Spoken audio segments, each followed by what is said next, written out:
All right, we got people pouring in as we speak, so that's cool. I see some familiar names and faces.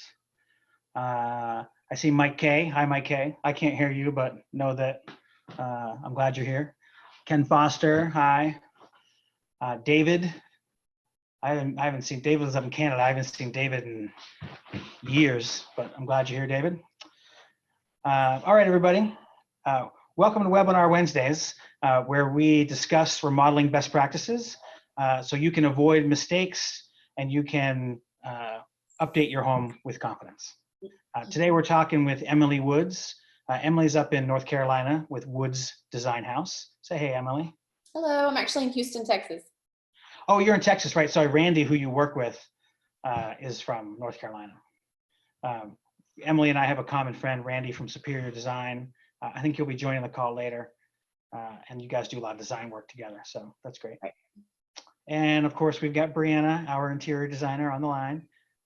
You're muted, Brianna. I don't know if you know that.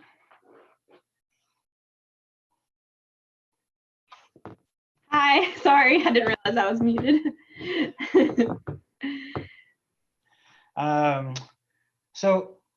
For those of you who don't know, I'm Paul McManus. I'm the owner of McManus Kitchen and Bath. You can tell I've been socially distancing because I should have probably shaved before this thing started. Look great. First time looking at myself in a while. I should probably check out a mirror. We're a design build remodeling company in Tallahassee, Florida. We've got Brianna's our interior designer. She's on staff with us here. Yeah, that's kind of what we do. You can kind of see, this is our showroom that you're seeing behind us. Emily, you want to tell the folks a little bit about yourself? Sure. So I'm Emily Woods, and I own Woods Design House here in Kingwood, Texas, which is a suburb of Northeast Houston. And my design team specializes in space planning, kitchen and bath renovations, as well as interior finishes. So something that's really unique about our design team is that we're all stay-at-home moms. So we all have our education and our degrees, and all of our degrees in interior design. And now we're kind of in the second phase of life. So after we did all that and we worked in the field for years and years, now we're kind of in the second phase of life with our families and children. And so we all still want to work, but just not, on a full scale level. And so I have a great team here in Kingwood, and everyone kind of has a specialized role that they play. So, and some people work early in the morning or late in the afternoon or in the middle of the night. So, but everyone, we have a variety of roles that everyone plays, and it's unique to their specific gifts and talents. So, let's see. I also wanted to tell you our typical clientele are homeowners who want to do renovations.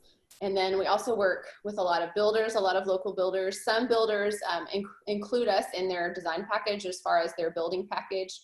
And then other builders will just say, if they go to a client, they'll recommend that they contact us to do all of their design work first, and then they'll come back and build all of the specifications that we note for the client. And then we also do a lot of spec homes here in Houston, and we also have good relationships with realtors who will kind of incorporate us into their closing gift sometimes. And if they know the client is buying a home that needs some renovations, they'll actually include like a gift card to Woods Design House as a part of their gift. Nice. So that's pretty fun too. But one thing that's my favorite thing about what we do here in Kingwood is that we do have such a good relationship with local builders. And it's so great for me personally to be able to have, for instance, Randy White, who owns Superior Home Renovations here in Kingwood. And he's been here for 20 years building, and he's such a professional. All of his trades are very professional. So it's such a relief for me to be able to recommend, if I have a client who I've done the whole design package for, and they're interested in knowing, who should I call now? I'm not sure what to do. This is the scary part. And so I can say, kind of depending on their personality, say this guy might be great for you, or this guy's great. But I've worked with Randy for a couple of years, and he's great. All of his trades are very professional. And it's really great because, builders are good at building, designers are great at designing, and sometimes builders are not that great at designing. So sometimes a lot of builders, they'll appreciate it when a client comes to them and says, okay, I have this whole package, everything is designed, and here's all the color specifications. Now, here you go. It's also helpful too, because then they can get apples to apples bids if they want to get multiple bids for clients. So that's kind of the role that we play here in Kingwood, and we've been very successful. So we're having really good. Oh, that's good. Your business doing pretty good? You're still rolling with all this COVID-19 stuff going on? We are. In fact, we've had some clients who've sent in measurements, and then some clients who've sent in just like PDFs of their blueprints, do the design work. Obviously, lots of phone calls and lots of just getting to know each other, all the questions that we have to ask, like we're about to go over to come up with a good design plan. But yeah, I mean, we're definitely still rolling here in Kingwood for sure. Okay, awesome. All right, well, thank you very much, Emily. We're going to go ahead and kind of jump into our presentation and get into a conversation about kitchen layout. Today we're really talking about kitchen efficiency, kitchen design standards, what we call the bones of the kitchen. It's not so much about look. Last week's webinar, we talked about design and the look of a kitchen and trends. This is really about function, which from my point of view is, the most important part. Trends come and go. Trends are personal. They're a lot to do with opinion and personal taste. These design standards do not. These design standards are well understood and have been in place for 40 years or more. So these are things that every kitchen really should have. So I'll start by sharing my screen. Make sure Don't forget to go live, Paul. What's that? Go live. Oh, right. Good point. We're going to be doing this on Facebook Live too, guys, if I can figure out how to do it. Yep, we're going to go live on Facebook too. Oh, no, I can't because I got to log in. Oh, maybe I can log in. Let me get out of here so you guys can't see my Facebook. Be patient with me as they gotta send me this login code. Why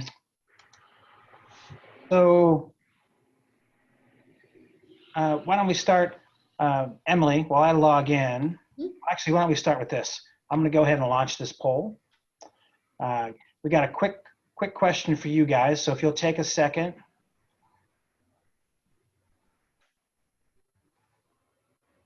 Take a second, guys. If you see that poll, answer the poll questions. There's just 3 of them. And let me log into my Facebook and we'll get all this going.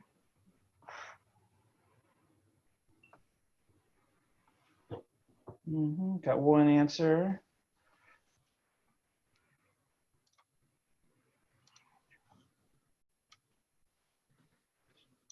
You can also answer in the chat if you're having trouble with the poll. Yeah, that's a good point. If you're having trouble, boom.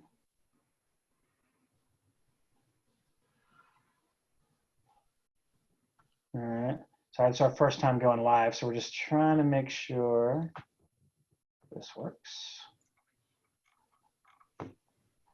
They definitely don't make it this simple. All right, nothing like looking like an amateur in front of a bunch of people. All right, so it looks like we've got a bunch of homeowners with us today. Figured that would happen. Got at least one contractor. We've got a couple of, we got a lot of repeat visitors, so welcome, and a good number of new guys, so awesome. Thank you guys for taking the time. Are you planning to do a remodel in the next 6 months? Most people know, but a couple people do want to, so that's cool. Thank you for that.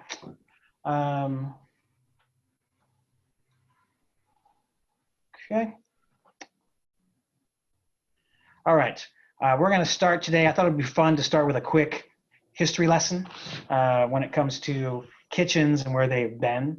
We'll go back all the way back to the early 1900s, where I don't think any of us were around then, but we probably have some grandparents that might have been.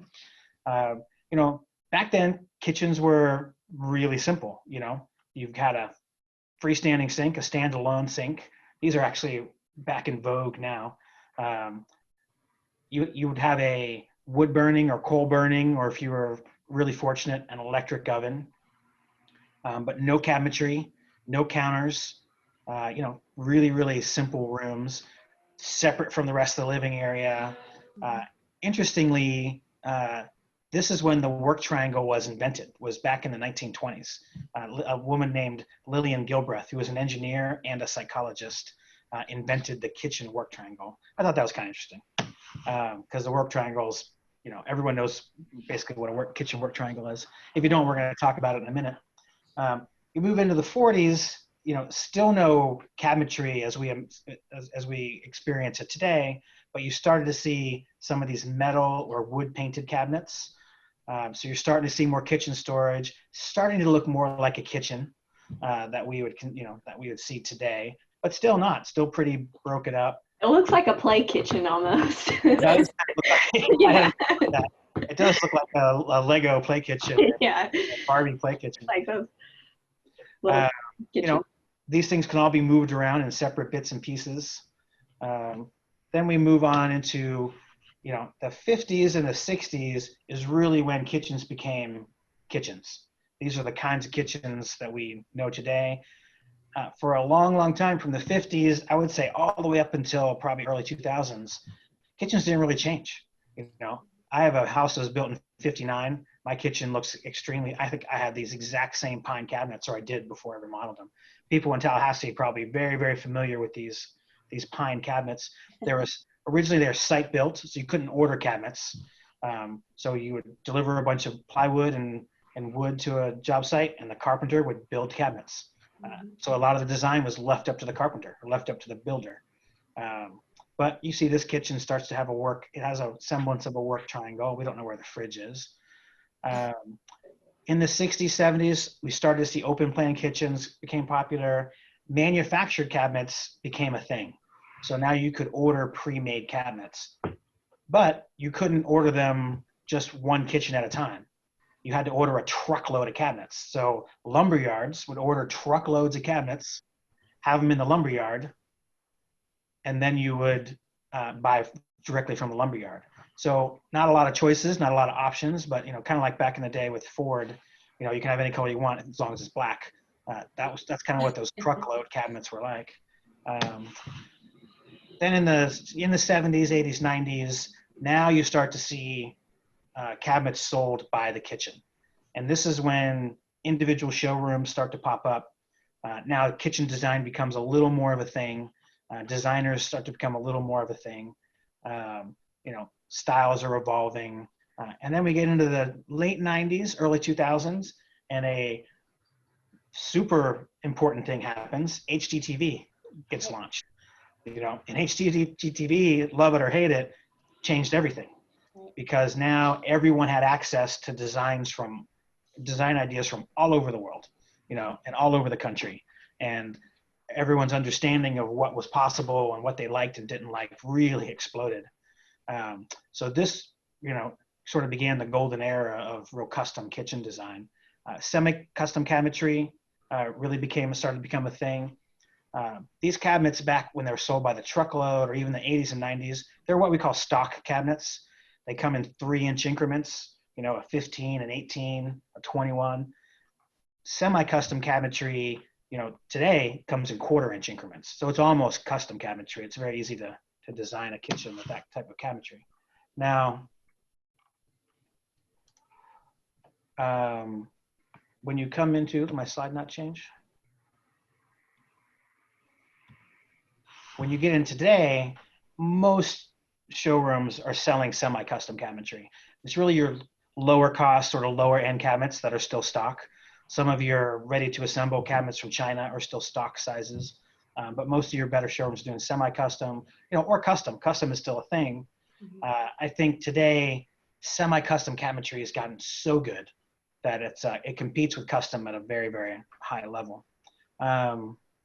You got today, homeowners obviously know a lot more what they want and what they like because of things like HGTV and now all kinds of things. So yeah, anyway, pretty interesting little history of the United States, history of cabinetry, at least in the United States. Mm-hmm. Then I kind of like to think about the future of kitchens. I got my own thoughts. Emily, any thoughts on where we see kitchen design and kitchens in general going, as we move forward? Yeah, it's interesting because I recently, most of every kitchen renovation now, they were tearing out walls, and moving that kitchen space further into the living space. But then I actually had one client who said that they did the opposite. They had already done that. They opened it up and then they decided that it was way too it seemed like way too much of a single space, and they wanted to close it back off because it seemed too loud for her particular family. So it was really interesting to me, but no, I completely agree. I love how kitchens are kind of pouring into the family rooms more, and especially with bars and things like that. So you can still kind of be in the kitchen with the conversation here, but then you can still be watching the game or whatever, and you can still be a part of, you know, the whole group. So I love that. Open kitchens, yeah. Mhm. Yeah, big deal. We're starting to see down here second kitchens. Are you guys seeing that trend at all in Texas? I actually just got a spec home from a builder of mine, and they have just off of the kitchen is a huge bar area with a back bar as well, and it includes a butler's pantry as well. So it's kind of the first one that I've seen come across for this builder. So it's interesting that you have it on here for future. Yeah. So the future's here. The future's in Houston. Yeah, we see it in higher end homes, but like everything, it sort of will trickle down. You know, granite used to just be a high end home thing, and that's trickled down. Quartz used to be a high end home thing, and it's trickled down. I think the more kitchens become living spaces and places where you do your homework and hang out with guests, you know, they need to stay clean. They need to stay looking good. These sort of secondary kitchens where a lot of the mess and the prep and the baking and stuff is done are going to become more and more of a thing. Essentially, they're giant walk-in pantries with a sink and some counter space and maybe an oven. They're just little areas. And I'm a huge fan of large walk-in pantries. I think that should be building code that every house has to have a walk-in pantry. But Right. I think you'll start seeing more and more of that. Smart kitchens, as much as I hate the term, are becoming a thing. You guys doing much smart kitchen design out there in Texas? Yes, and I got to tell you myself personally, if I'm coming home with a take and bake pizza and I can preheat my oven while I'm in the car and it's 450 degrees and I pull in the driveway, then dinner's ready. It's fantastic. Yeah, I love it. Yeah, nice. That's funny because I was joking not too long ago that I had no desire to preheat my oven from the car. What's the value of that? Like, why would it takes 15 minutes to preheat my oven? Why would I need to do that from when I leave work? But it's nice to hear a different opinion. You're not a stay-at-home mom, Paul. Right? Yeah. That is true. I am not a stay-at-home. So I can see where that every minute counts. Yes. Yeah, for sure. Yeah, that gets right down to know your customer. I think with smart kitchens, what I really see from the opposite side, not a stay-at-home mom, but a live-alone bachelor, is meal delivery services becoming more and more popular. I can see the kitchen starting to evolve to quickly cook meal delivery services, maybe refrigerators that face to the outside of the house, so meal delivery services can be delivered right into a refrigerator. When I think smart kitchen, those are the kinds of things I think about. How is our use of the kitchen going to evolve with all these new services and changes in behavior, and how are we going to start adapting to those? So, well, Paul, I'd like to ask you a question. Do you have a steam oven in your house? If you're heating and reheating, like your previously prepared foods, because the steam ovens are fantastic. Yeah, that's the new microwave. Yeah, steam ovens, if you guys aren't familiar with them, are amazing. Definitely worth it. You can get them where you get the water supplied from a refrigerator water line kind of thing, or they just come with a little container and you got to fill them up. Not really that often. They don't use as much water as you think, but you can do it that way. But I love a steam oven, Great. Especially, like you said, for reheating. Another thing, now this is just me. I have never heard anyone else talk about this, so this could be me just being totally crazy. But because we specialize in frameless cabinetry, if you change the doors on a frameless cabinet, you basically change the whole kitchen. All you can see is the doors. Mm-hmm. With trends becoming, people more and more want to stay up to date with trends. Kitchen cabinets obviously very hard to change, but the doors are not. So I kind of am envisioning a future where, you remodel a kitchen 4 or 5 years later, you want to change the look. We already have your kitchen design. We already know what doors are in there. You call us up, we order all new doors, and in half a day, we go out, swap all your doors, and you got a completely new looking kitchen. I have no proof of that. It's just intuition. I think it would be awesome. But that's my kind of that's a cool idea. If no one else does that, maybe I will. We'll see. Yeah. Okay, great. Well, moving on, history lesson over. By the way, everyone, Randy from Superior Home Renovation has joined us, if you're wondering who that guy is, sitting right there. Emily and Randy work together a lot. Now, let's get into the meat of what we want to talk about today, which is creating an efficient layout for your kitchen. Emily, this is something you really specialize in. Tell me your thoughts. How do you start to look at a kitchen, work with a homeowner, and think about creating an efficient layout? Usually I start out with asking just lots of questions, personal questions about the family and how many cooks are in the kitchen, usually how many people live there, how many people are going to be food prepping for. We talk about the overall space and then start to talk about the layout of what's going to be convenient for them, as far as, if there's someone cooking, someone washing, someone prepping, that sort of thing. So we usually start there. Okay, great. Do you work with a lot of the National Kitchen and Bath Association design standards when you start setting up a kitchen? Since I mainly do space planning, I do not do too much of that, no. Oh, okay, that's interesting. Then so you work a lot with just individual ergonomics and reach distances and that kind of stuff. Correct, yeah, based on their height and, and their, physical ability, obviously. I got you, very interesting. So a lot of customization when you start talking about individual. So what we're talking about, guys, is design standards. These have been set in place by the National Kitchen and Bath Association, who've been studying kitchens for 40 plus years. I forget what year they were founded, but it was a while ago. Those are average standards that can work basically for every kitchen. The reason countertop heights are 36 inches is because the NKBA says that's the standard, right? There's lots of design standards with the National Kitchen and Bath Association that most kitchen and bath designers will work with. What Emily's talking about is something a little different. It's the ergonomics of the individual. So like if you're short, 36-inch high countertops might be too high for you. If you're really tall, they might be too short. So she's talking about tweaking things to fit the individual. Both are very valid. It's pretty rare that we do make major tweaks like that, but normally, because I'm all about resale value, but for the most part, I mean, we do abide by the typical standards. It's not something that I go over with my clients. I just tell them that, we need to have this, we need to have 12 or 15 inches on the either side of the cooktop for these particular reasons. So I do make them aware of those if they want to make a change or if they don't feel like it meets their needs. I do still explain to them the certain things we do have to have for codes and that sort of thing, especially here in Houston. City of Houston codes are they pretty strict? Yes. Yeah, that has its pros and its cons. Yeah.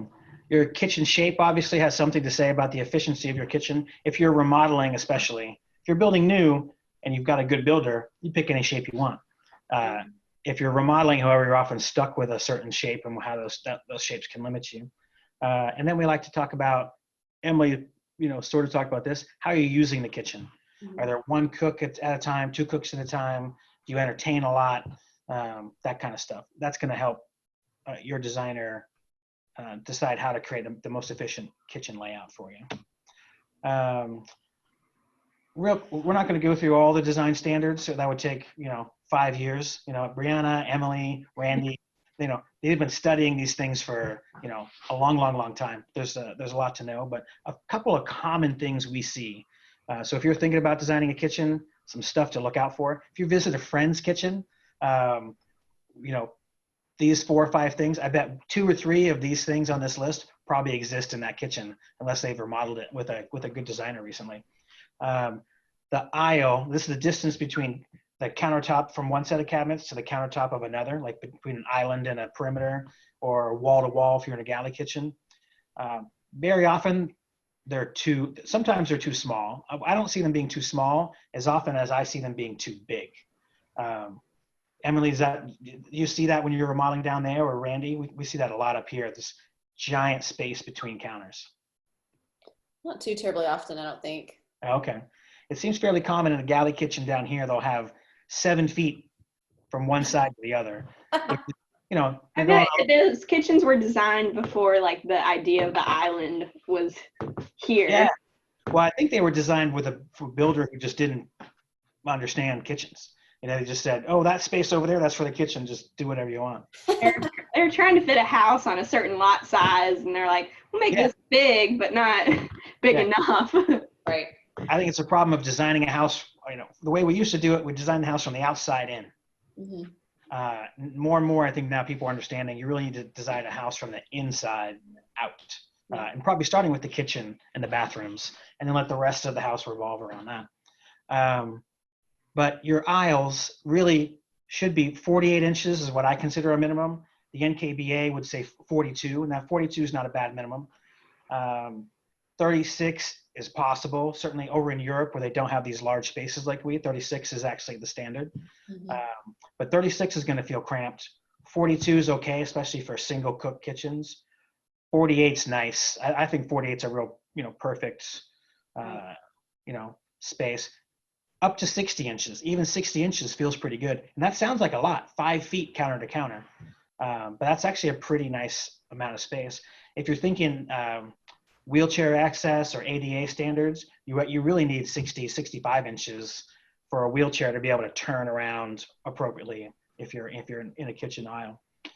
So that's something to definitely pay attention to. We had someone comment that said that they felt in their house that they used to live in, their island was too far. Mary Woods said that. Yeah, I see that. I see too big more than I see too small down here.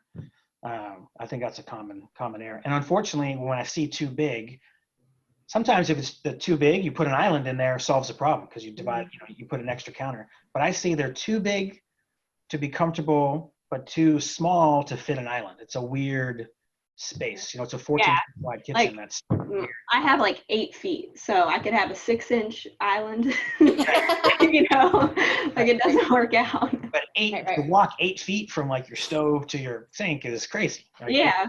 It's a long way to go. But yeah, we see that a lot. Something I see a lot is this. People put refrigerators against a wall, which I am 100% against. I don't think you should do it. Why? Because a fridge door won't open all the way if it's against a wall. But I see it kind of done all the time. Emily, thoughts on that? Yeah, it's definitely frustrating, especially if there's not a large enough, at least 4 or 6 inches, minimum between that wall and the door. But the other issue is then when people put it on the end of a run, and then it opens into a hallway or a utility room, and you're walking out of a utility room, and then you're smacked if somebody has the door open. Yeah, that's another big one. Yeah, I see that a lot. There's a lot of doorways leading into a kitchen right next to the fridge, and if you open that door, blocks that doorway. So that's a common one. We see, one thing we see down here, fridges have gotten so big in the last, 5 or 6 years. Right. So now people, they had one of those old white fridges with the freezer on top. And then they updated. Now they got this giant fridge fit in this space that's designed for a tiny fridge. And they're usually right up against the wall. Old fridges, those old white fridges, their doors were only, a couple inches thick. Modern fridge doors are, 8, 10, 12 inches thick because they got the storage on the door where you put your milk. They just need a lot more space. Sometimes builders will do small little half walls, so half the refrigerator's hanging out, and that looks horrible. Right. Yeah. Yeah. There's no. Anyway, we see builders make a lot of mistakes like that. But the easy thing, what we like to do, put a tall cabinet next to the fridge. Easy peasy. That's Andrew, our project manager, trying to sneak in behind me there. I think that was you put a tall cabinet 18 inches wide next to the fridge. Now you've got pantry storage and your fridge opens up fully. Personal peccadillo microwave hoods, not a fan. Emily, any thoughts? Trying to get people to steer away from them too. I mean, a good majority of what we do here in Kingwood is probably mid-50s and older. And so just trying to encourage them that as they get older, it's going to be more difficult to reach up high and pull down your casserole dish or with something falling on you. So we try to not do that, the microwave hoods. Yeah, and I think going back to what you said about like steam ovens becoming more popular and then like pantries becoming more popular, it's better to maybe just have a countertop microwave in the pantry. Yeah, that's where mine is actually. Is in my pantry, and I love it. Right. And I think the drawer microwaves are pretty popular down here. Yeah, they're popular up here. I just don't know that I really like them personally. Do you use one, or do you? I personally do not like them because I think it's too slow. If I want the door to open, I really don't want to wait 3 seconds. Right. That's a personal issue. But they're not my favorite, but I think they're good for certain aspects. Yeah, they've got their pros and cons, but the other thing I don't like about the microwave over the stove is now you're in a situation where you could be reaching over a hot steaming pot or something like that to get something out of the microwave. But, Right. another one, dishwashers and corners. We see this a lot. Why don't we like dishwashers and corners? Well, because when you open the door of the dishwasher, it's probably blocking access to all of the cabinets where you would normally put your dishes away. So we like the dishwasher to kind of be out in the middle of the kitchen. Would you agree with that, Emily? Absolutely. That's probably a good 25% of the renovations that we do are because of that exact situation. Yeah. Another one, and this is a rule that we do break a lot when remodeling, because remodeling is a lot about compromise. You're working with an existing space. But if we can, I like when you walk through a kitchen doorway into a kitchen, the entry, that you don't have cabinets that come right up to the door, that you have at least 8 or 10 inches away. Why? Because it allows you to freely walk into the kitchen. It doesn't feel cramped and closed. Right. Closed off. So I like that as a design standard. But you'll see down here, most kitchens, probably because the idea is they're trying to maximize storage space, they're running those cabinets all the way to a doorway. Well, then you'll have to move your door switch or your electric switch. Yeah. So it's good to have that gap there. Yeah, I like having the gap there. I think it makes a lot of sense. And then big one, I think this is probably one of the most common complaints in general. People who want to remodel, not enough counter space. Not only not enough counter space in general, but not enough counter space specifically next to the sink and next to the range. Mm-hmm. I like to see a minimum of 24 inches next to the sink and next to the range, both sides. Ideally, I like 36 inches. If you can do it, that gives you a lot better workspace. Any thoughts on that? Yeah, absolutely. Agree? No brainer. Yeah. Mm-hmm. Yeah. I think you've been working with kitchens long enough. That's kind of a no brainer. So those are some design standards. When we talk about ergonomics, so another way to think about this, instead of saying countertops are 36 inches, that's the standard. Countertops really what they should be is you should be able to put your hand flat on a countertop and your forearm is bent at about a 45-degree angle. Mm-hmm. That's an ideal ergonomic standard. When you're trying to decide how high to put a shelf or how high the tallest shelf can be, most people can comfortably reach to just above their eye level. So that's an easy ergonomic standard to think about when you're designing an efficient kitchen. And if you're thinking about reach, how far can you reach across the countertop? Most people can reach about 30 inches.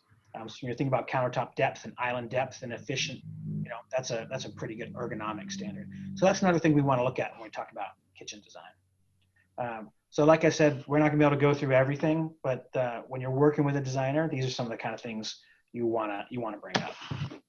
Can I add 2 things there real quick, Paul? Yeah, knock yourself out. Back up. One thing I want to add too is I'm trying to get a lot of people to do all of their small appliances in the walk-in pantry now. Yeah. But if they don't have the space to be able to do that, sometimes I will actually go and we'll measure like the height of their blender or their mixer or whatever if they keep it on the counter, because personally I do have the proper 18 inches between my cabinets, but I have that lip that comes out.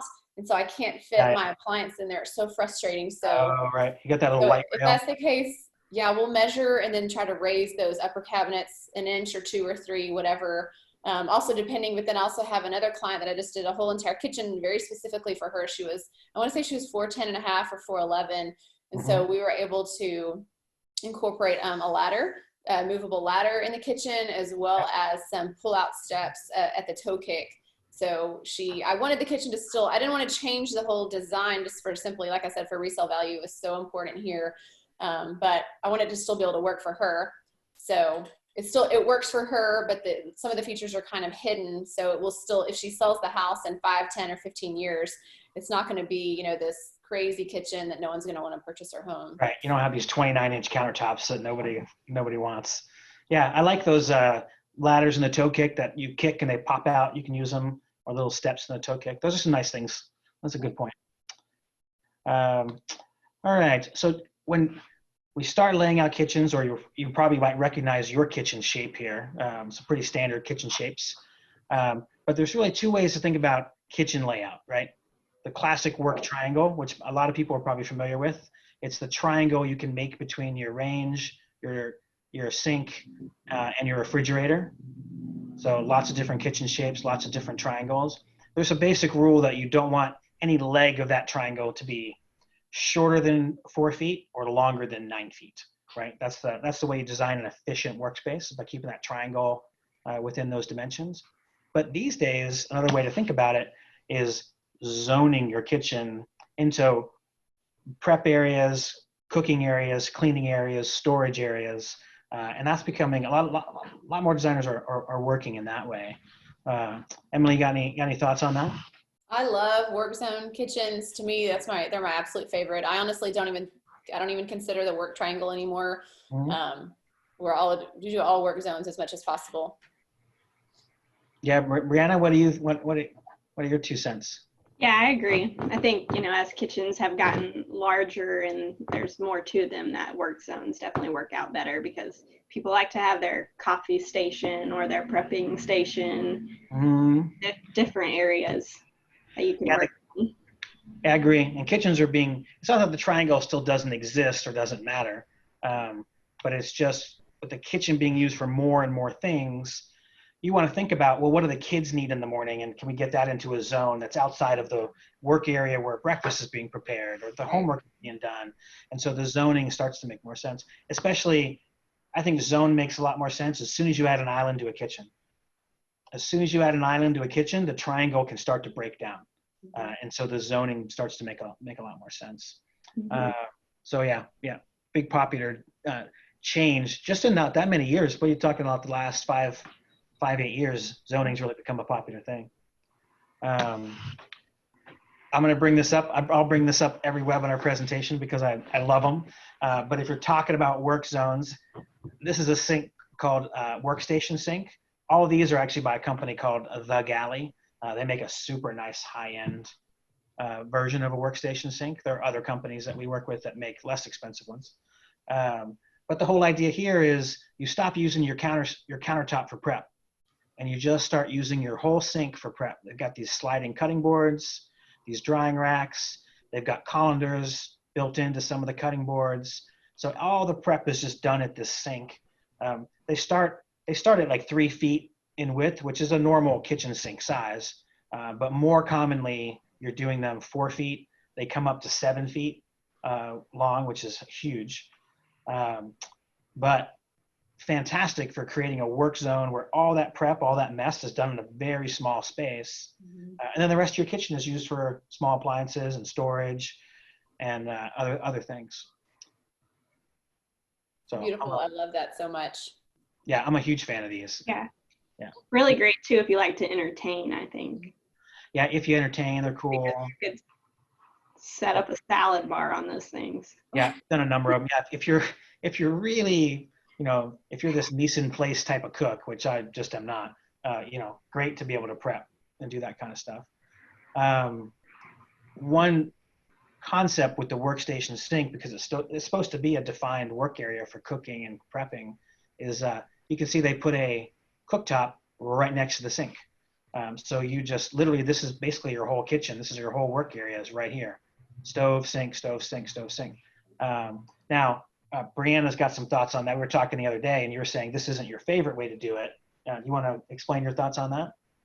Yeah, I think it just depends on your style and the way you want your kitchen laid out, but some people like to have their stove and like a hood be the focal point of their kitchen, and this sort of eliminates the possibility of doing that. Yeah. So the stove can be a great focal point in the kitchen, so that's something. Yeah. We had a couple comments. Ken Foster said he likes how it sort of hides the sink. Right. And Christy Williams mentioned that it's perfect for ice and drinks for a party. Oh, yeah. Yeah, that's true too. Yeah. The one nice thing is you can basically cover that whole sink with cutting boards. Yeah. And then just have extra counter space. It's another good point. And Christy, for people who don't know, Christy actually works for us. She's our assistant designer. So, but it's still a valid point. you can use them for entertaining easily. Just real quick, some other standards to think about. Here's that distance next to the sink and range. Now you want to be careful, counter space next to your sink. You don't want your dishwasher to be all, too far away. 36 inches is kind of what the NKBA considers the maximum. Not a huge problem. 99% of the time, you're going to see people put the dishwasher literally right next to the sink. But Emily, you had a good point about locating the dishwasher and whether you're right-handed or left-handed. Yeah, I know that even in design school, this was like in the late 90s, but typically if you're right-handed, so you hold the dish with your left hand, you wash it with your right, and then you use your left hand to place it in the dishwasher. Or if you're left-handed, let's see, or vice versa, you hold the dish with your left, scrub with your right, and put it in. So I guess if you're right-handed, it's apparently good to have your dishwasher on the left. If you're left-handed, it's good to have your dishwasher on the right. Yeah, that's an interesting. I usually do ask every client if they're right-handed or left-handed, then ask them if they want to switch. It depends on, and then ask them, like, do you feel comfortable with, if you're left-handed, do you feel comfortable that it's on the left-hand side, or is it confusing to your brain when you're washing? Most people never even thought about it. Yeah, a lot of people just have never even thought about it, but it's an important thing to think about. Yeah, got to ask those questions.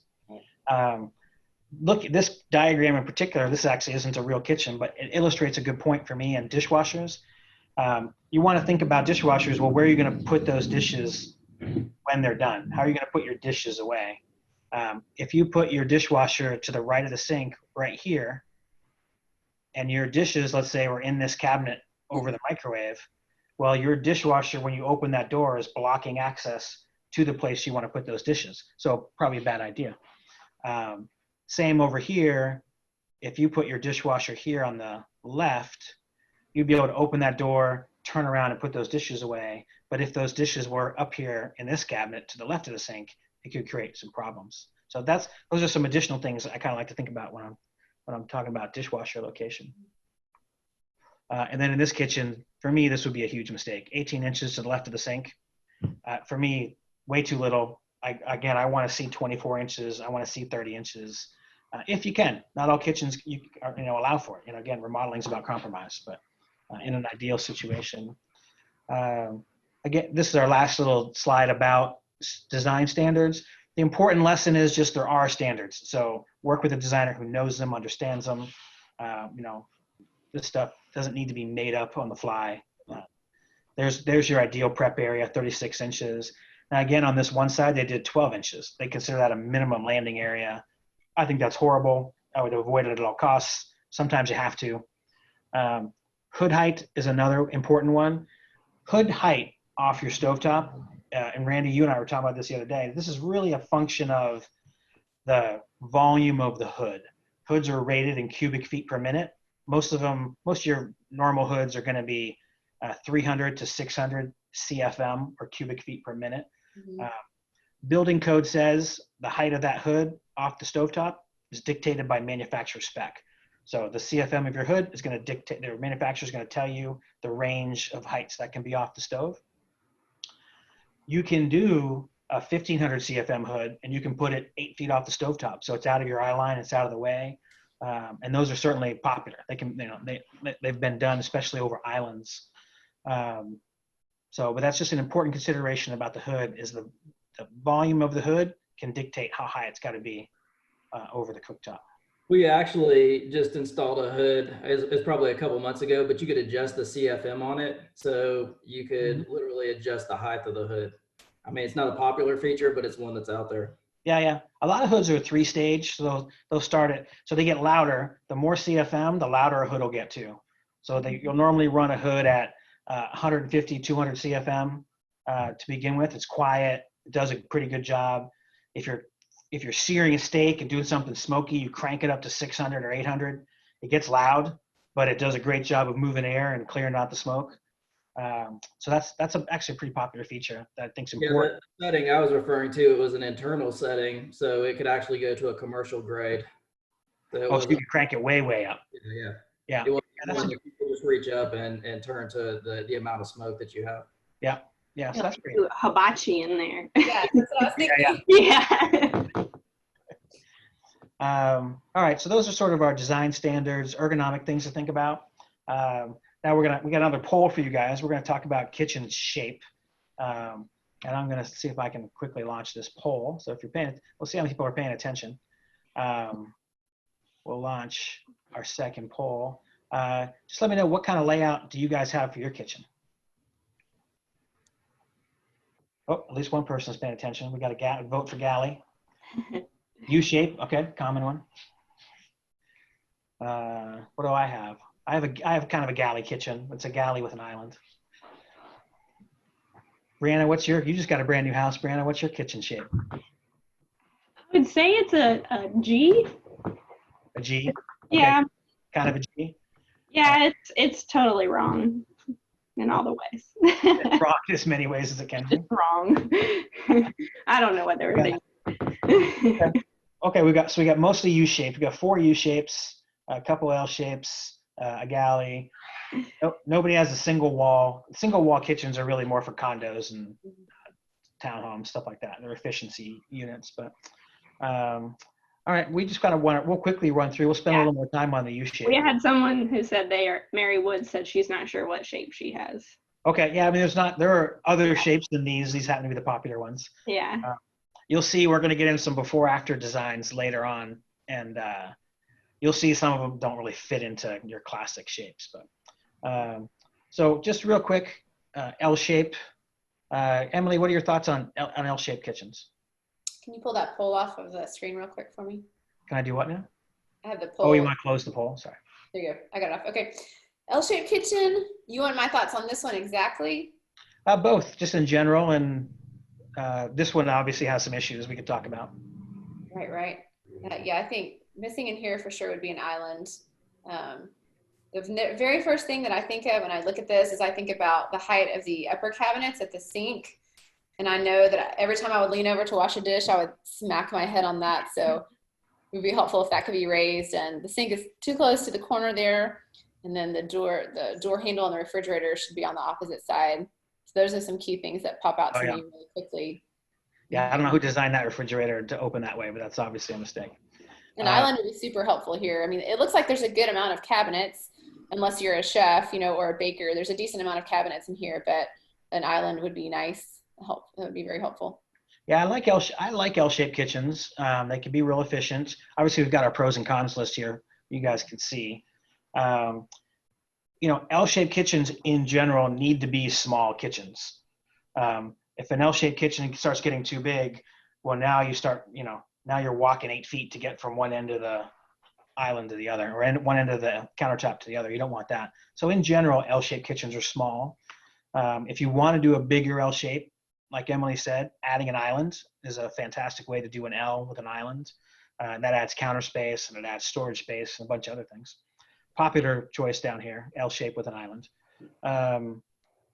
This kitchen in particular, if you guys are looking at a kitchen that has a lot of design issues, here's that classic. I don't know what I would do about this, but here's that classic. Oh, I open this dishwasher, and now I can't reach these cabinets where it's most likely my dishes would go. Kind of a design problem. You could probably scooch that dishwasher down to here next to the fridge. You wouldn't usually do that because stainless steel next to stainless steel visually can be a little odd, but you could do a paneled dishwasher or something like that to hide it. Even changing how the doors above the dishwasher, how they open double. So if you have that door open and you're trying to take the dishes out of the dishwasher and put them in, it would be helpful if the hinges were on the other side. Yeah, the door is in your way. It opens up towards you. Yeah. And then here's a classic. We see this a lot in older kitchens, and sink in the corner, like right in the corner. So literally your hip is up against the countertop when you're trying to wash dishes at that sink. It's, again, a bit of a mistake. But they do have, a decent amount of storage counter space left and right of the range, which I dig. But yeah, L-shaped kitchens, good choice for a kitchen. If you're going to remodel them or modify them, probably the most popular thing is to put an island in. These cabinets could probably go to the ceiling, get a little more storage out of them. Here's what most people seem to have as a U-shaped kitchen. Pros and cons. I like U-shaped kitchens. You get a lot of cabinet space out of a U-shaped kitchen, which is nice. A lot of counter space out of a U-shaped kitchen. Where you run into trouble with a U-shape, I would say is, and this is kind of a good example right here, you've got a nice range, but you don't have a ton of counter space. But if you added counter space to left and right of that range, you're making the kitchen wider, and now your counter space on this side and on the sink side are getting further and further apart, which makes that less efficient. So the U-shape can be a little bit of a challenge that way. But a U-shape with an island is a good way to deal with that. I kind of think if you do a U-shape with an island, this is the classic situation where zoning really makes a ton of sense. Because you take a U-shaped kitchen and put an island in the middle of it, it's very difficult to walk back and forth from one side of the kitchen to the other. Start to zoning your storage and zoning your prep starts to make sense. Any thoughts on U-shaped? Yeah, I have the kitchen in a house that I'm actually moving out of is similar to this, but there's an island in the middle, and it's really frustrating. I have to walk all the way around the island, to get to the refrigerator, and I literally, and I'm trying to decide, well, which way is faster? Which way around the island should I actually go? Yeah. Yeah, I see that as a common mistake in remodel kitchens where they add an island, is they create a barrier between one part of the work triangle or one zone of the kitchen and another. And then you wind up with that. Yeah, you're like walking around your island all the time. So something to think about with U-shaped kitchens. Brandon, anything to add? No, just a lot of good cabinet space in the U-shaped kitchen. Yeah, and one thing today with open kitchen layouts being really popular, U-shaped kitchens generally aren't as open. So that's, if you want an open kitchen, U-shape isn't always your best. Now, if you want to modify a U-shape, very easy to, it's probably a built-in fridge here. But if you want to move that fridge, take down this wall, create a bar here, you could open up a U-shaped kitchen in an older home pretty easily. You keep all your counter space, you lose a bit of cabinet space, a bit of cabinet storage, but you can open that kitchen up. It's also pretty rare to see drawers in the corners, so I'm curious if that filler is large enough on either side, if you can actually open that drawer without.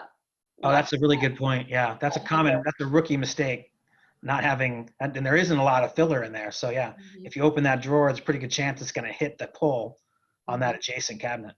Yeah, that's definitely a rookie error. I see that a lot in sort of DIY kitchens or kitchens that were put in by a handyman or a builder without much experience. The kitchens that you're ripping out. Kitchens that we're ripping out, right? Yeah, we should encourage more of that. Yeah. All can fix you up.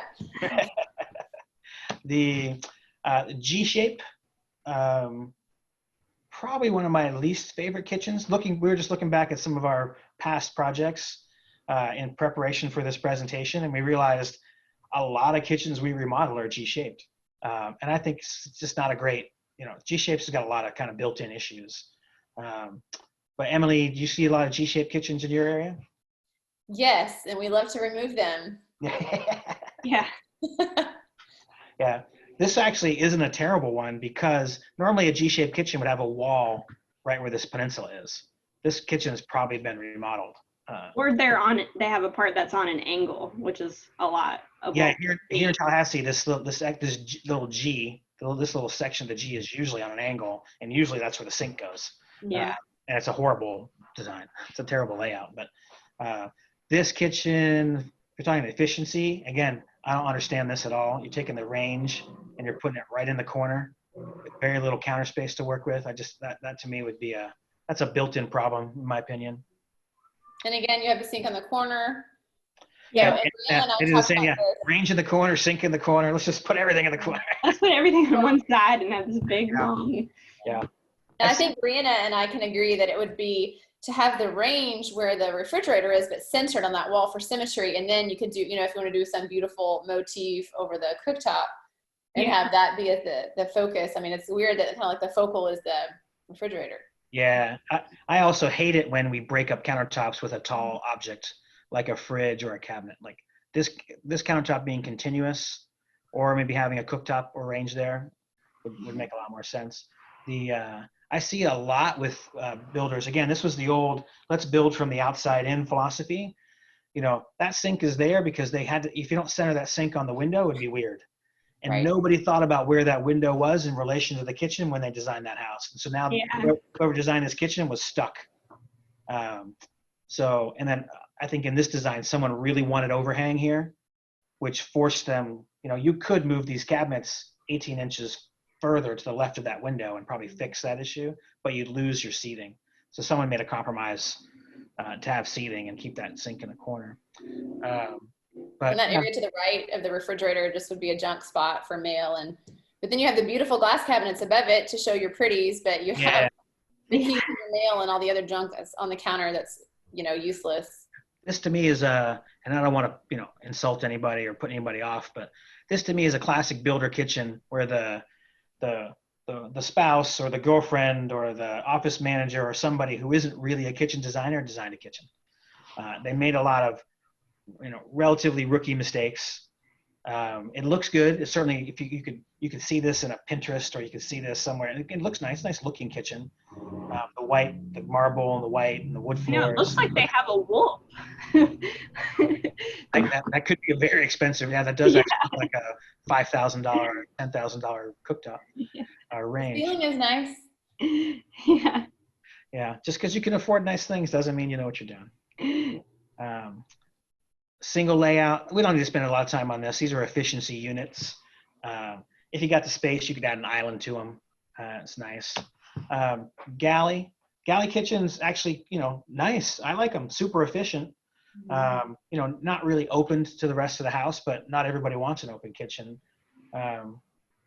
Emily, your thoughts on galley kitchens? I like this one a lot, and I also think it's very pretty. Yeah. It is very pretty. It's kind of classic. Yeah. White cabinets, marble. They do have inset cabinets, which everybody should know by now. I can't stand, but I tend to be alone in that thought because people think they are really beautiful. I just think they're You're really welcome. You guys have many galley kitchens where you're at? we see a decent number of them, but the open kitchen thing is so popular. Most people want to open them up. Yeah. You see, I don't know if I say percentages wise, I'd say 20% of the population wants separation from a kitchen living area, but the vast majority want it to be open. Yeah. Yeah. But depending on the layout of this house, this kitchen could be opened up if you needed to. Galley kitchens can be opened up easily in a lot of situations. But the galley kitchen is probably the easiest way to create a work triangle. You get a lot of storage space. If this aisle is wide enough, you can work multiple cooks in them really easily and prep and clean. The galley's got a lot going for it, other than maybe being open. Yeah, you agree, Brianna? Yeah, I really like the galley. I don't know why. Yeah, I like them. I mean, really, this first one, you take a single layout like this, a one-wall layout. If you add a large island to that, just over here, you've created a galley kitchen with that island. You don't have any upper cabinets, but that's probably, the most real popular layout here is it's a galley with an island instead of a second wall. Works well. Or again, it's all about the layout and the dimensions, because I grew up with a galley kitchen and it was tiny. No one could be cooking and washing dishes at the same time because you're like bumping backs. But This is a great space. Yeah. You gotta watch that aisle. That galleys need a wide aisle. Mm-hmm. That's when that 50, 55, 60 inches starts to make a lot of sense, so that people can walk around each other in this kitchen.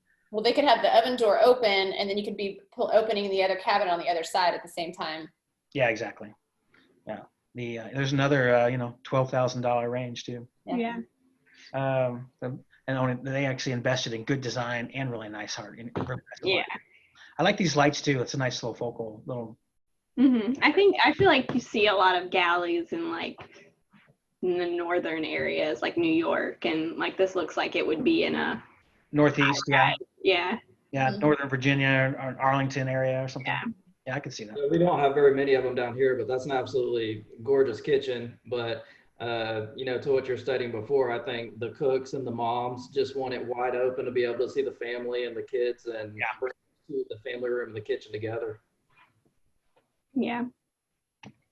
Okay. All right. Now we're going to take a look at some past projects of ours and some of Emily's, and we're just going to look at the design work, and we're going to talk about how we changed it.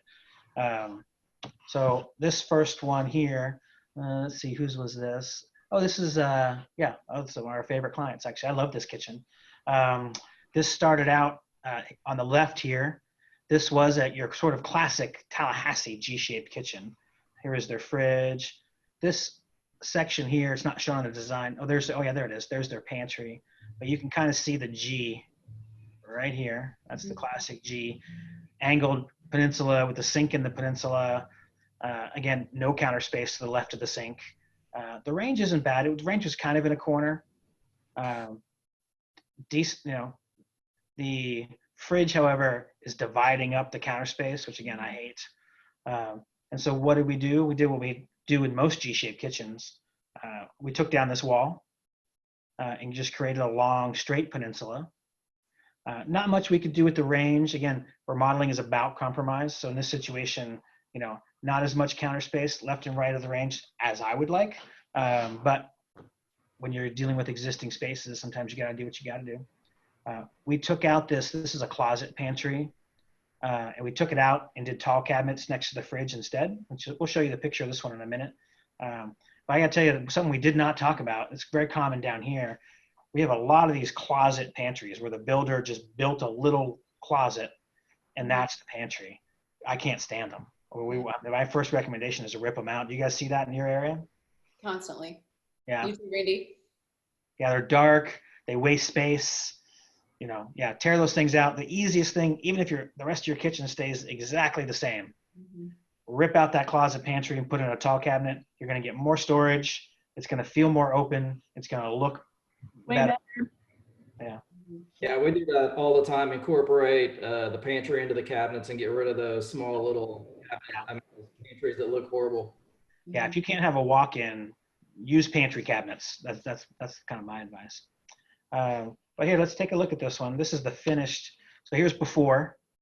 You guys can kind of see this is, I got the classic G shape. There's the weird counter space over here next to the fridge. It doesn't really do much except house the microwave. Classic wallpaper. That's a different story. And here's what we did with it. What's the thumbs up? No, I love the wallpaper. I'm just messing with you. Oh yes. Yeah. Someone loved it at some point. You know, I mean, trends change. And here it is after. So we took the wall down. We don't need this transom here. That's a decorative transom, but we, you know, in our design conversations, they wanted a way to separate the space a little bit, and that transom idea came up. And I dig it. I think it came out cool.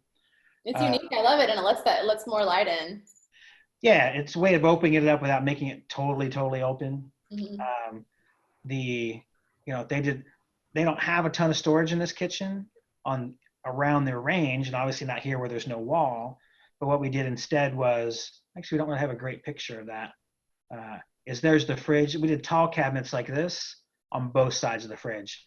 For people who aren't used to tall cabinetry, you know, 36 inches of tall cabinet is the same amount of storage space as 6 feet of regular upper and lower cabinet. So tall cabinets can put a ton of storage in your kitchen really easily.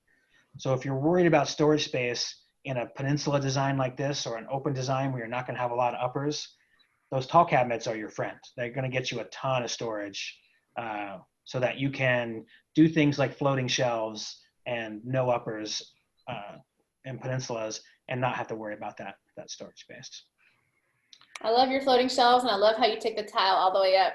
But I got to go back to that wallpaper, Paul, because I worked at the Home Depot when I was in college.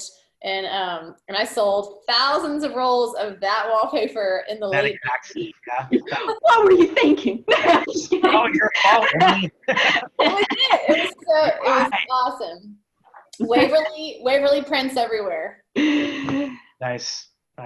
Yeah, you know, trends change. We get that. Yeah.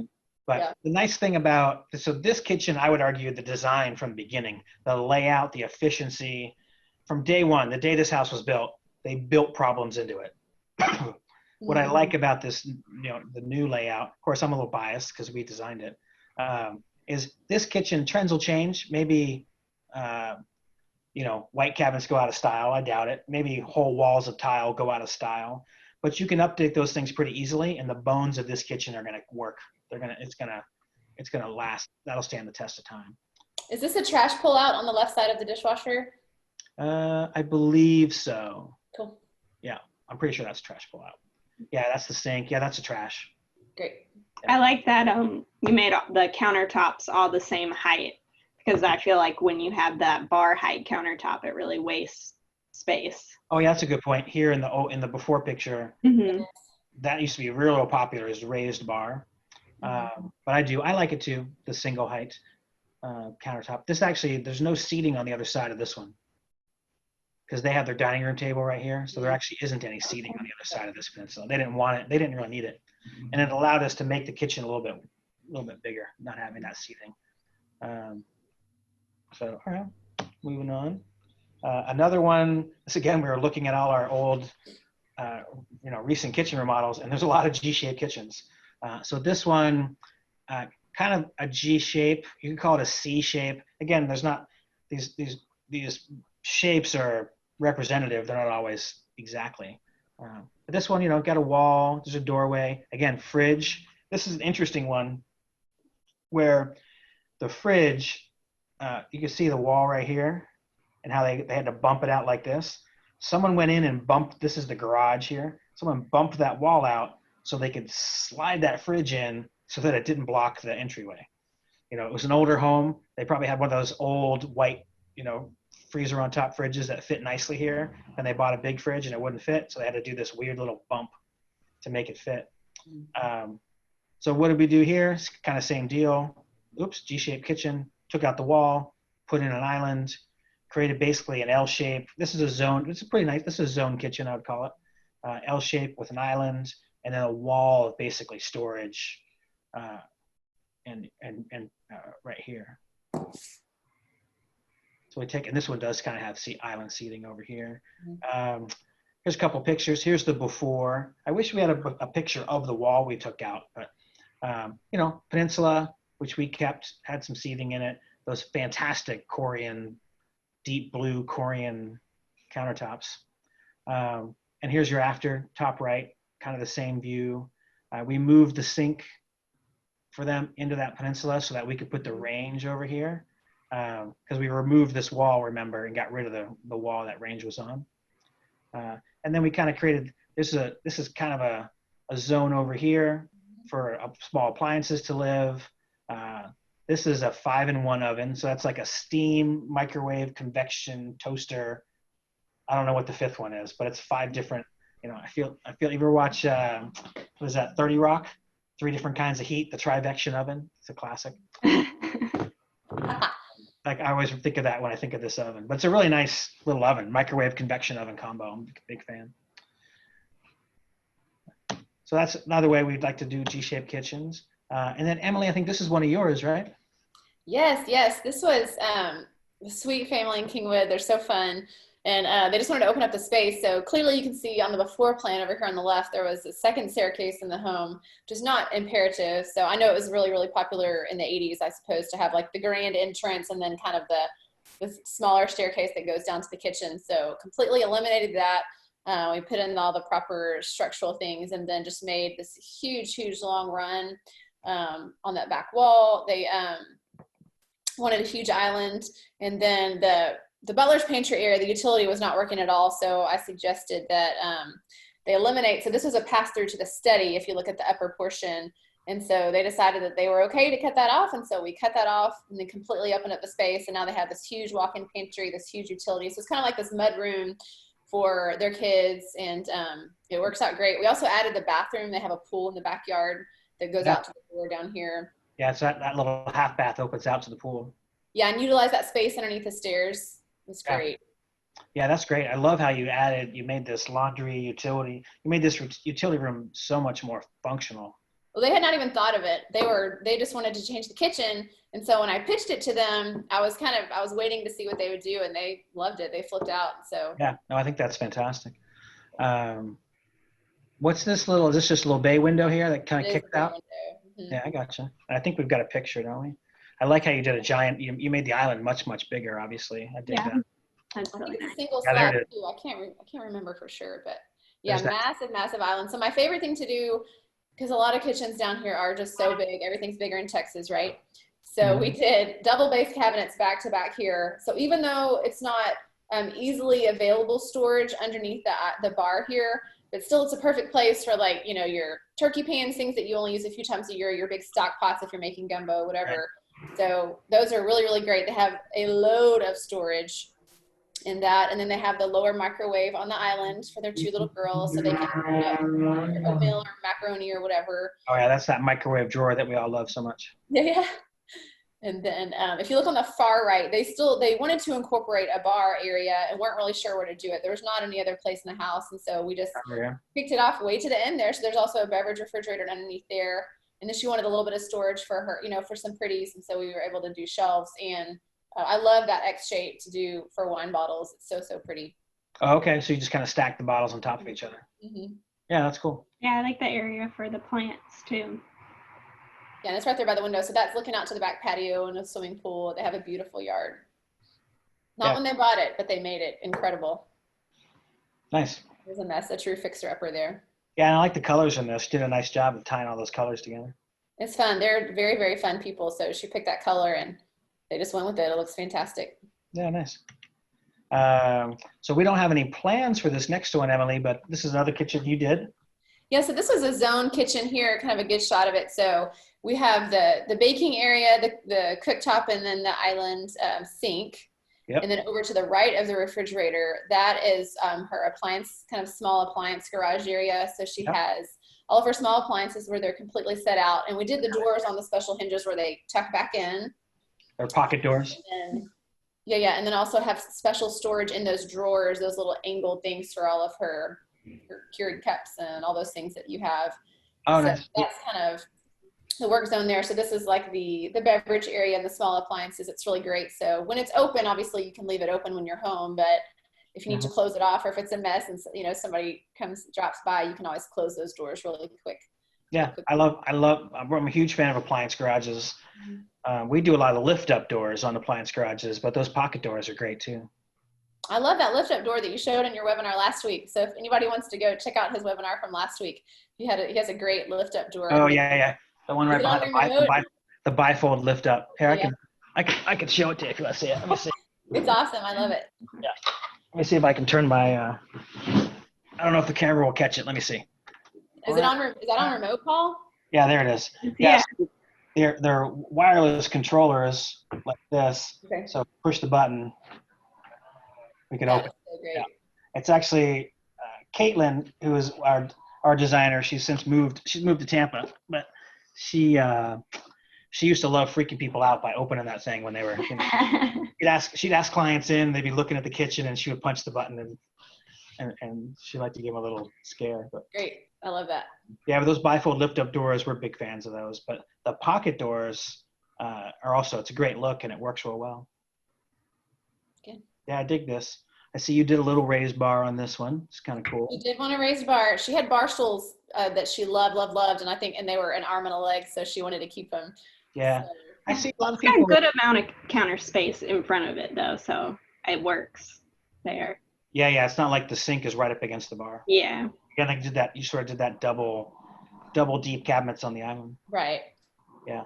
I see clients who want the raised bar, especially if there's a sink in the island or on the peninsula, because they want to hide the dishes in the sink, or they want to hide the mess in the, which I understand. But I do like it. I personally like it lower. But I can understand why people still want it higher too. Right. Yeah, nice. And then this one, you were telling me this one was the reason it's gutted like it was because of a flood. Yeah. This was from Hurricane Harvey, which is a few years here in Kingwood, where a great deal of the town was completely flooded. So they had 4 feet of water in their house. So this is a complete gut, the whole entire downstairs. But they did the angles. The angles are tricky because they have a pantry, a huge pantry behind the refrigerator. You can see the Sub-Zero on the after photo. But no, everything is beautiful. They really wanted this particular layout, and so I just kind of gave it to them. So you can see the island is kind of a different shape. Yeah. We still have lots of storage everywhere, and then this fantastic vent that they did. It's just insane. Yeah, that hood's cool. That hood must have cost a few bucks. Yeah, but it's really beautiful. What is that, like a 4-foot range? What is that there? I think this is a 5 foot. It's been 4 or 5 years ago. Yeah, that's enormous, man. Really, really beautiful. Yeah, and then the pot filler is great. Yeah, Taj Mahal countertops. You can't go wrong with Taj Mahal. Yeah, we've done a few Taj Mahals. It's a popular color. Yeah. That range though, man, enormous. We don't do a lot of pot fillers down here. Do you do them a lot over in Texas? Maybe 50-50. I mean, what do you say, Randy? I didn't hear the question. Oh, pot fillers. Do you guys do a lot of pot fillers over there in North Carolina? In Texas. Yeah, I mean, if I had to put a percentage on it, maybe 30%. I love pot fillers. Yeah, I would Great. house for sure. Yeah, we don't get a lot of requests for them. We've done a couple. Yeah. If you got the bigger kitchen, the further your range is from your sink, obviously the more pot filler starts to make sense. Here you've got, let's see, 1, 2, 3 faucets in the kitchen. Mm-hmm. Yeah, so no shortage of water supply there. Right. So what about the coffee pots that are hard piped in? Are you guys starting to do more of those? Nope. Well, we did do the coffee appliance. Yeah, we did a Miele. I don't know how to say it. Miele. Miele. Yeah, I say it different every single time I say it. We did do one of those. It's a built-in coffee maker, but not very much. A lot of people we talk to about them are concerned. What happens when you want to change it, or what happens when it breaks, or most people still, and everyone now, there's like these days there's 16 different ways to make your coffee. Some people like the pour over, some people want the Keurig, some people want the percolator, other people want the French press. So we mostly do those appliance garages where the coffee just gets hidden in the garage. We haven't been doing a lot of built-ins. How about you guys? I've done a couple here, maybe over the last year and a half or so. So I didn't know if they were going to take off. I have to fill the coffee pot like 3 times, or the Keurig about 3 times a day in my house with all the people and the kids and everything drinking coffee now. So I'd love to have one that automatically fills itself. It just automatically fills, yeah. Yeah, you can get a Keurig in your refrigerator now if you want. So I just saw one of those the other day. Yeah, I can see the benefit of it. But we haven't done many of them. We did that Miele, how do you say it? Miele? Say Miele. Miele? Yeah, I don't know. Yeah. I don't think that's right either. It's like Hefla. I don't know how to say it. I say Hefla. Is it Hefla? Hefla? I don't know. Yeah. These weird words, I don't know how to say them. Yeah, they need better names. Well, yeah, or we just need more experience to pronounce them. But yeah, so anyway, that's the whole presentation, guys. Any questions, comments, stick them in the chat. Brianna will field them. Emily, any final thoughts from you? No, thank you. I enjoyed being here with you guys today. Yeah, I enjoyed it. Kitchen efficiency, kitchen layout. I think too many people don't pay enough attention to it. I think that's the most common problem I see is bad layouts. And it's unfortunate. You spend $30,000, $40,000 on a kitchen and you've built problems into it that are going to have to be addressed sooner or later. I see a lot of inexperienced designers or people not really working with designers, unfortunately spending a lot of money on kitchens that could be a lot better without even spending any more money. I mean, the design work doesn't cost that much more to get it right the first time. So if you guys are in chat, I would love to know if anything else you guys like to hear from us. We've got a webinar every week. We'd love to hear from you, other topics you'd like to hear about, questions we can answer for you. So put that in chat or go to our website, McManusKitchenandBath.com, click on the contact us and just send us an email. We'd like to keep this relevant to what you guys want to hear. So let us know. Randy, anything else you'd like to say? No, I didn't even mean to log in live, but once I did, I stayed. So sorry, you guys had to look at my face up in the top corner for a little while. That was good having you. I tried to find a way to turn off your video, but I couldn't. Yeah, no, this is really cool what you're doing. It's valuable information, and if anybody's planning in the kitchen, they do well to consult with you guys and watch this webinar again. So I appreciate you doing this. Great. Yeah, we'll be sending everybody a replay. So if you missed anything or if you got any questions, shoot us a message. If you want to hear more from Emily and Woods Design House, woodsdesignhouse.com. That's their website. Go check it out. She's got some great stuff on there. And if you're in Texas, give Emily a shout. If you want to know more about kitchen layout and storage, a lot of the information in our presentation came from our website. You just go to McManusKitchenandBath.com, kitchen cabinet layout storage. Just go to the blog, go to the remodeling advice section of our website, and scroll down. You'll find that. So awesome, Brianna. Final words. Thanks everyone. Thanks Emily. It was great talking with you today. All right. Awesome. Well, I'm going to stop the share here, but you guys enjoy the rest of your day. Appreciate your time. Thank And you. we'll have to have you on again soon.